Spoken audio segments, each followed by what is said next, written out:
Yun, meron na mga lods. Medyo malaki to. Mabigat. Tingnan nyo sa ilalim. Ayan o. Yung suno mga lods. Ito mga lods, tingnan nyo o. Tungtung bato. Minsan tawagin suno, pero tungtung bato talaga to. Tapos yan o. Paldo tayo na to dahil may bibili na ng buhay nito mga lods. Meron nagano sa amin, o-offer na pagkabuhay, bibili nilang mahal. Mga 800 hanggang 1,000. Depende sa laki. Kaya paldo tayo nito pag nabuhay natin to mga lods. Tanggalin mo natin ang taga. Pero may napansin ako mga lods. Yung kanyang bituka, labas na masyado. Mapabalik pa kaya natin to. Ayan o, tingnan nyo mga lods. Kapal, alaki pa naman, sayang. Yan, pain ulit tayo mga lods. Malaki yung nadali natin. Sayang at labas na yung bituka nun. Mahirap nang mabuhay yun. Kaya yan, ulitin natin. Ari ulit tayo para makayari ulit tayo.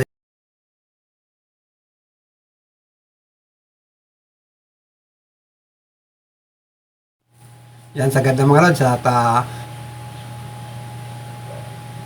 abang-abangan natin. Baka may biglang kumain.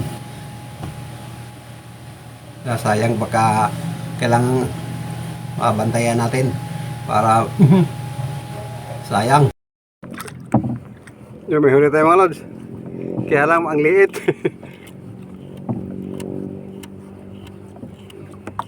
Masyado mali ito. Tingnan natin kung anong klaseng mali ito. Ang kulit. Kain na kain tapos hindi naman basta-basta na huhok. Ayun. Sabi ko na nga ba. Ayun o. Ayun yung mga lods. Yun, naliit mga lods. Kawawa naman to. Pero pahit na to pampirito kaya wala tayong huli pang masyado. Pirtuhin natin to. Voice over muna tayo mga lods dahil walang sound yung ating cellphone dahil binalot natin ng cellophane. Dahil yan makikita nyo, muulan. Yan o. Kaya yan, nakapag-arya na tayo at abang-abangan na ulit natin. Para may mahuli tayo pagka may kumain. Medyo masama ang panahon mga lods. Mambon-ambon. Yun, meron na. Meron na tayong huli mga lods. Yun o, tingnan nyo sa ilalim. Yun. Ganda ng kulay.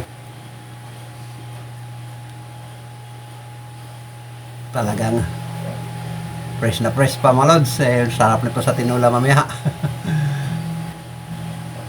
Kauri ito ng dalagang bukid mga lods. Ayan o, tingnan nyo. Magkaiba nga lang sila. Magkaiba nga lang ng kulay ng dalagang bukid. Pero kapamilya rin to. Ayan o. Yan, sarap to sa tinola. At kahit prito, kahit adobo. Adobo. Kahit sinugba, masarap yan. Yan, papain pa tayo ulit mga lods dahil maambon-ambon. Baka medyo mangat yung taga mga lods kaya kinagat ko para bumalik. At yan, magpapain ulit tayo. Yan o. Baka maya mga lods pagka hindi tumila itong ulan o kaya lumakas magtitigil muna ako pagbibidyo dahil sayang naman itong cellphone natin. Plastic lang ng yung binalot ko kasi wala naman tayong pambalot talaga ng cellphone. Kaya pasensya na. Ayan o. At aryo ulit tayo. Tingnan natin. Dito lang. Hindi na tayo mananaguan pa. Dito lang. Bang-abang lang mga lods.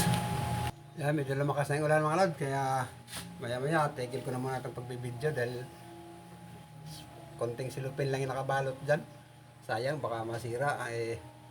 Wala pa tayong pambili ng cellphone bago. Wala pa tayong budget dyan.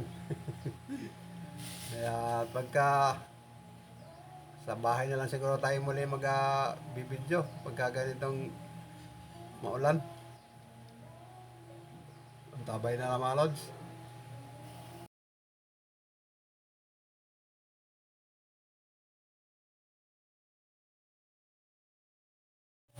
Ayan mga lods, kanina umulan, umambon-ambon. Ngayon no, bigla na namang minute. Ang init na, kanina pa ako namiminggit, wala na akong huli. Kaya uwi na ako mga lods. At maraming salamat sa inyong panonood at pagsama sa akin. Ito talaga yung buhay ng mangingisda mga lods. Naaambunan, tapos biglang iinit. Kaya ayan, kadalasan sa mangingisda mga lods, trangkaso. Pero kaya pa rin yan. Basta meron lang alaksan. Alaksan lang katapat ito mga lods. At hanggang sa muli. At maraming salamat sa pagsama nyo sa ating video mga lods at panunood ninyo. At shoutout sa lahat, sa organic viewers at silent viewers. Maraming pong salamat sa inyong suporta palagi. At sana huwag po kayong magsawa. At sa mga kaibigan ko sa YouTube. Sa inyo mga sir, mga ma'am, maraming salamat sa suporta ninyo. At hanggang sa muli. Paalam.